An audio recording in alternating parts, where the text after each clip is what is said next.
heureusement qu'ils sont là. J'aimerais revenir un tout petit peu en arrière. Tout à l'heure, on a évoqué tout ce qui est mis en place en termes d'écoute, du traitement des affaires, soit de VSS ou autres racisme et discrimination. Donc, vous avez évoqué le numéro de téléphone qui est mis, qui est géré à plein temps.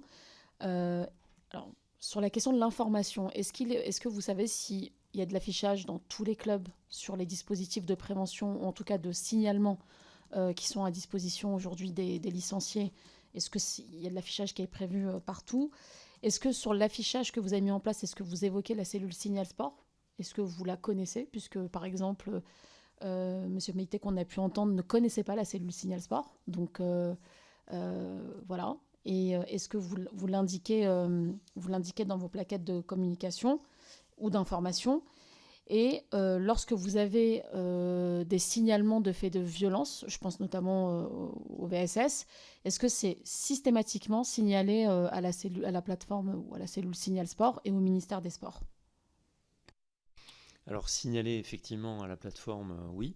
Euh, on a une affiche et un kit que nous avions distribué à l'ensemble des clubs.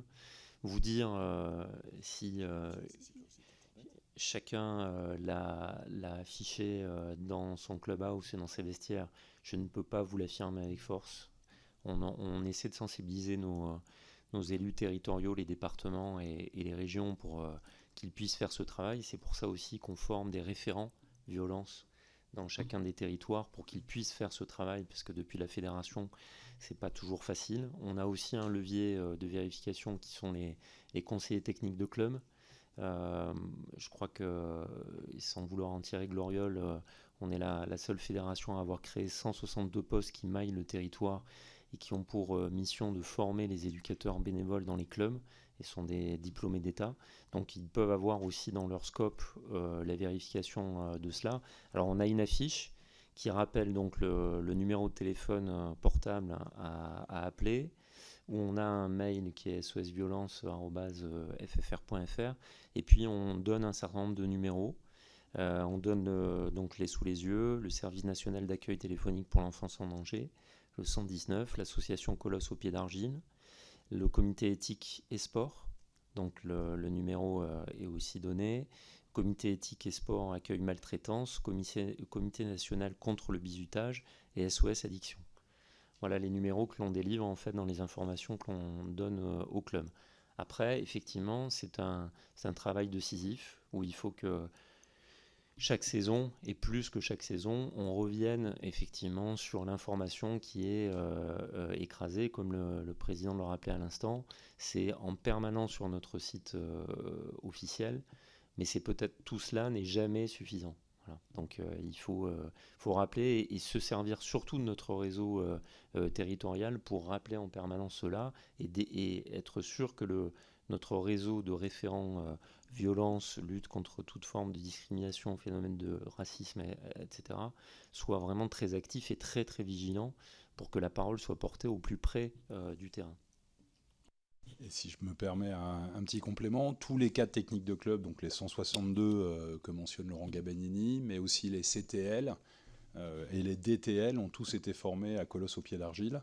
Et il y a un travail qui est fait, voilà, qui est en cours puisqu'on l'a initié en arrivant avec Colosse au pied d'argile, pour que l'ensemble de nos éducateurs, et là on parle de 18 000 éducateurs diplômés, puissent suivre une formation digitale au sujet des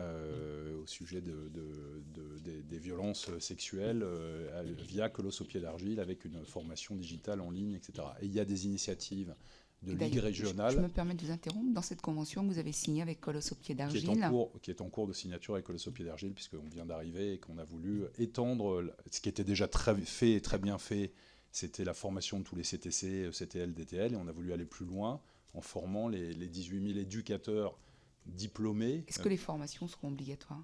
Oui, l'objectif, c'est de les rendre, c'est que la formation en ligne fasse partie du brevet fédéral. Est-ce que vous pouvez nous dire sur cette convention le nombre d'heures ou le montant global de la prestation avec Colosse au pied d'argile? Je n'ai pas le chiffre en tête là. Mais c'est... Peut-être Monsieur Gabanini.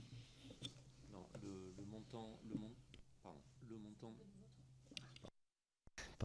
Le montant de la convention passée ou celle qui est en négociation? Non, celle qui est en négociation. Ah, non, Les je peux deux, pas. si vous avez la passée aussi. Je vais vous Vous nous donner un transmettrez ça montant approximatif, je préfère. Si je peux me permettre, Madame la Présidente, parce que j'ai interrogé sur le cas, effectivement, qui est un cas qui est très important de Monsieur Meïté. Donc j'ai interrogé à l'instant le directeur juridique, donc il me confirme que le cas de Monsieur Meïté a donné lieu à un signalement à la C3PR, qui a débouché sur un signalement au procureur et une procédure disciplinaire, à l'issue de laquelle l'entraîneur, le fameux entraîneur, a été suspendu 52 semaines. Alors je pense qu'il serait bon d'en informer le principal concerné qui n'est pas au courant.